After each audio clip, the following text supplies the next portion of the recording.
অবিকল যেন বাঁশির সুর, কিন্তু ব্যবহার করছেন না কোনো বাদ্যযন্ত্র। তবু শহীদুলের এই অদ্ভুত সুর মূর্ছনায় শ্রোতারা হারিয়ে যাচ্ছে যেন অন্য জগতে। এজন্য ব্যবহার করেন হাতের ৩ আঙ্গুল। মুখ আর নাকের সাহায্যে বের হয় তার জাদুকরী সুর।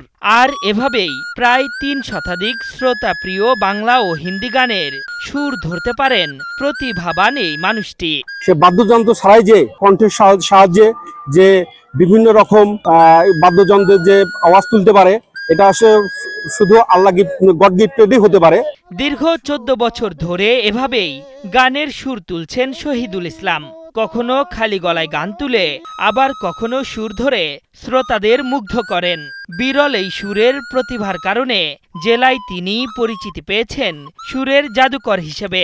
ভাইয়ের অসাধারণ প্রতিভা। আমরা ভাইয়ের কাছে আশা রাখি যে তিনি আরো সুন্দর সুন্দর গান এভাবে সুরের তালে আমাদেরকে উপহার দেন। শহীদুলের জন্মস্থান রংপুরের মিঠাপুকুর উপজেলার চানকিপুর গ্রামে।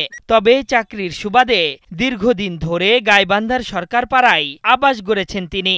তার সুরের প্রতিভায় নানা কটু কথা শুনতে হলেও গর্বিত তার স্ত্রী। এটা আমি অনেক প্রাউড ফিল করি, কারণ ওর যে প্রতিভাটা এটা বিশ্বে আমি মনে করি বাংলাদেশে আর কারোই নাই। অনেক আছে, হাজার হাজার জন নাচতে পারে, হাজার হাজার জন গাইতে পারে, এগুলো চেষ্টা করলে মানুষ করতে পারে, কিন্তু ওর যে প্রতিভাটা এটা কখনো চেষ্টা করে কেউ করতে পারবে না। নিজের বিরল প্রতিভার জানান দিয়ে শহীদুল অংশ নিয়েছেন বিভিন্ন রিয়েলিটি শোতে। তবে আর্থিক অনটনে বেশি দিন টিকতে পারেননি ঢাকায়।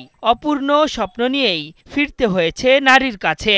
কিন্তু এখন ইত্যাদি মিরাক্কেলের মতো আয়োজনে পৌঁছে নিজেকে নিয়ে যেতে চান অনন্য উচ্চতায়। এই প্রতিভাটা যদি মিডিয়ার মাধ্যমে যারা বড় বড় প্ল্যাটফর্মে যারা কাজ করে, যেমন ইত্যাদি আছে, মিরাক্কেল, তাদের যদি সহযোগিতা পাই, এই সমস্ত জায়গায় যদি আমাকে সুযোগ দেওয়া হয়, তাহলে প্রতিভাটা বাংলাদেশ এবং বাংলাদেশের বাইরে সারা বিশ্বে আমি ছড়িয়ে দিতে চাই।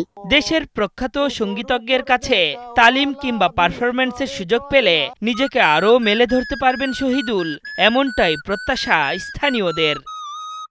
আশরাফুল ইসলাম, ৭১।